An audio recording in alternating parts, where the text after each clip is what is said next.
All right, things are not looking good in Mexico regarding the coronavirus. The country has just recorded more than 30,000 deaths from its COVID-19 outbreak. Mexico now has the world's fifth highest COVID-19 death toll, passing France. And just yesterday, a daily record of close to 7,000 new infections was recorded, bringing that total to over 252,000.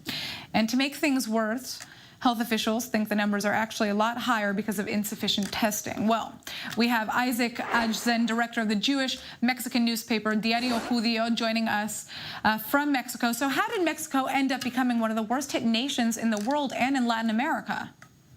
Hi, Natasha. How are you? Thank you for calling and let me be part of this. Let me tell you that first we have to understand that we have in Mexico more than 130,000 million people. A lot of people living in our country, so the numbers, you have to make them in proportion of that number of people living here. Second, let's say the government has taken some action.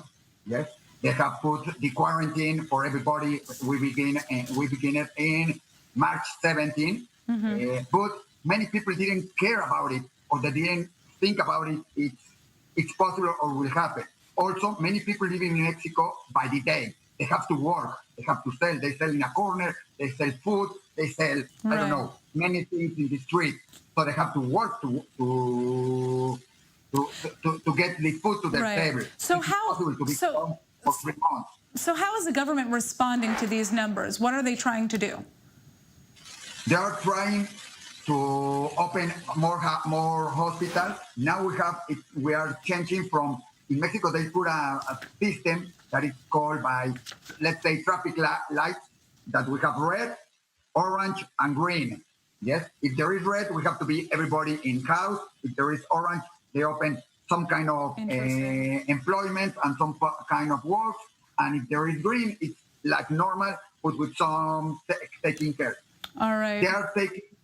They are deciding which parts of the Mexican country it's open.